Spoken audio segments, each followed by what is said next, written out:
Welcome to my free series of leadership and ritual facilitation videos. You can donate to help me offer more of these classes and write on these topics. There's more information in the video details below.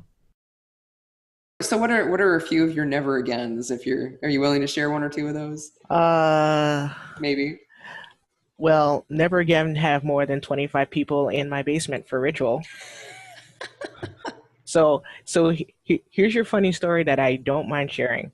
I had a Beltane ritual, and I share Beltane with my birthday, which is fantastic.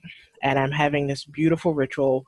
We're downstairs in my basement. We're all singing, and I have instruments to also invoke the elements. And for the South, I was going to have my tambourine. I forgot my tambourine upstairs. So I said, "Oh, I forgot my tambourine." And it's a visual, Shauna. Clockwork, everyone went, and I just died. I just died. I had to laugh. I had to roll with it. And it's like, okay, number one, if we're going to have more than 25 people in my basement, don't do that. Because I put out the call for ritual and didn't expect all of these people to show up. Fun times.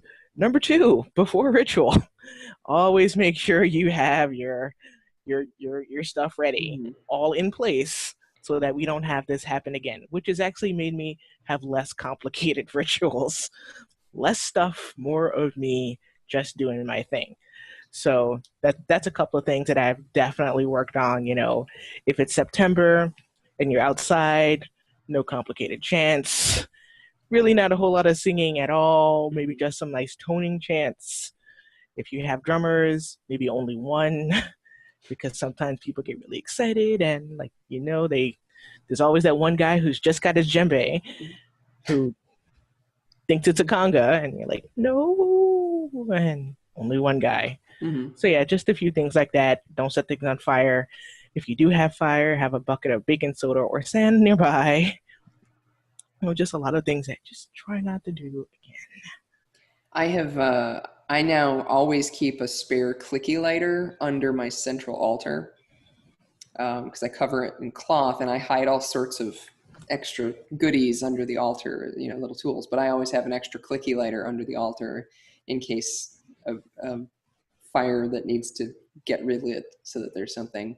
I used to keep a taper candle in my bra so that I could quickly pull it out, light it off of one piece of fire, and light something else, but it's awkward. Well, that's why I actually had my ritual robe. I had someone make it for me and sew in pockets. Nice. Because you can just stand there with your hands in your pockets. I can hold a little party light candle, a lighter, a little pinch of salt, something. I can have that all on me just in case, because, things happen in ritual that you really don't expect. Yeah, most of that stuff I keep stashed. If I like, it's either in my bra or it's under the central altar in the ritual, because then I can just kind of reach down, grab it. Or, a reusable water bottle. I keep my reusable water bottle by the central altar usually, so that I can use that for a quick hydration break during chanting, during the big energetic chanting at the end. I was just thinking about a never do this again. So again, going back to the axiom of if you do not ask for it, you cannot expect to get it. This falls under that axiom. So I was leading the women's ritual for Pagan Spirit Gathering. So two things, actually three things occurred that made this particular scenario happen. One is I had been to the past two women's rituals and counted how many people were there, because I like to count how many people are there.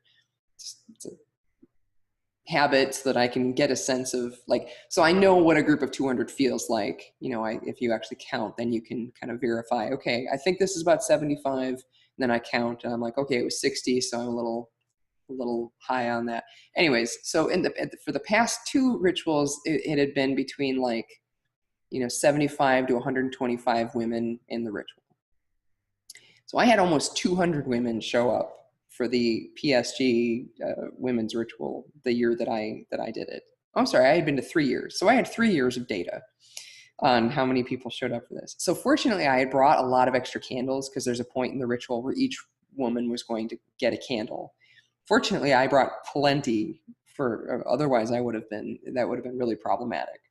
But so there were far more women than I expected, and the ritual I had designed was a little too complicated for that many people. But there weren't really ways to adjust it because I had given lots of different ritual roles to like more than a dozen people. So there wasn't really a way to adapt it. I had to figure out how to adapt things on the fly during the ritual.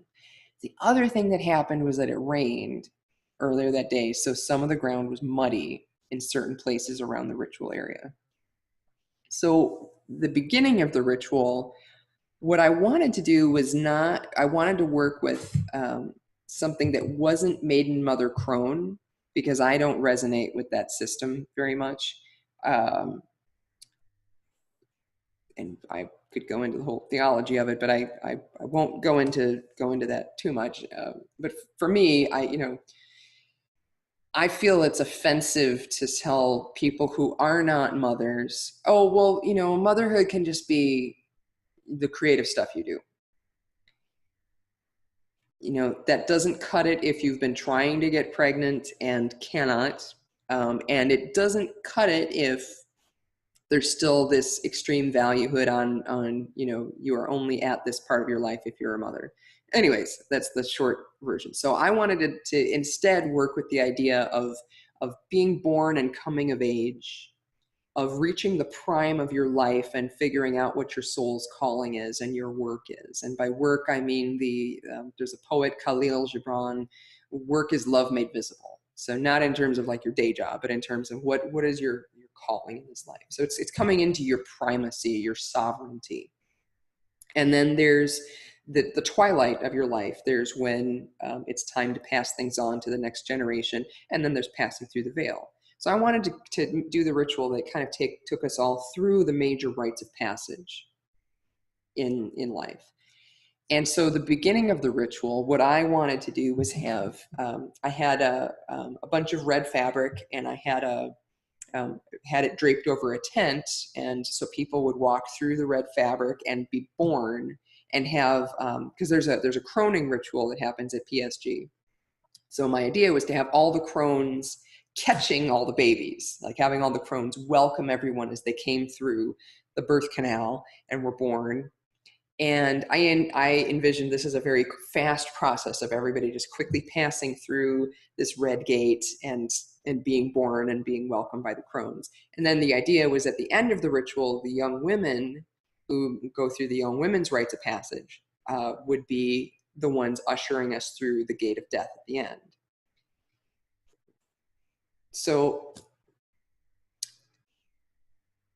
the rain has made the ground soft where I had draped the red fabric. And so everybody has to walk through very slowly.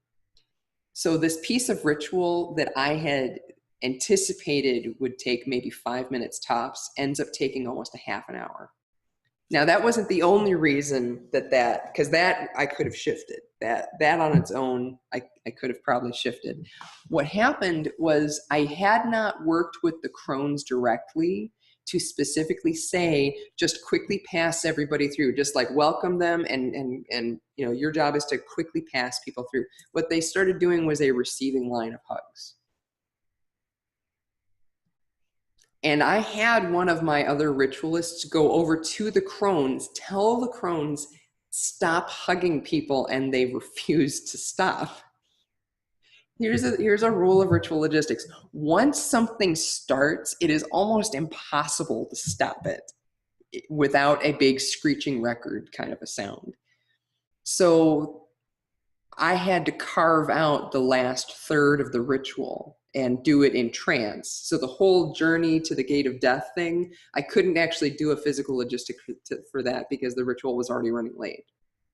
So I had to basically just collapse that into a brief trance journey. But so that definitely goes into the category of, I certainly might do a birth gate kind of a thing like that, and I might do the thing where the crones welcome people in, but I am going to have to very clearly speak to each person in that ritual role to make sure that they understand what their function is to pass people through quickly. Because it wasn't their fault. It wasn't their fault. I had not clearly articulated to them what their job was, and that impress upon them that people needed to be moving through quickly. Here's another ritual axiom for that, is that the first person through the gate, the first person to do the logistic, models for everybody else how long it should take. So if that first person takes a long time, everybody else feels like they're supposed to take a long time. So you want to stack your deck by having your first couple people be people who know to do it quickly. Yeah, so that's, I mean, and it was a very powerful piece of the ritual for people. I had really good feedback on the ritual from people after, but as far as, my intention for how that was going to go and the reality of it, those were different things. And it had an impact on the rest of the ritual. If you have any questions about ritual facilitation or leadership for pagan groups, please feel free to contact me. I love questions, and I love writing articles or recording videos for actual issues that people are facing in the community. If this webinar is useful for you, please consider donating. It is my goal to make this education available for all, but to do that I have to pay the bills. I also have several books available, and there are links below under Show More, or you can contact me via my website or social media.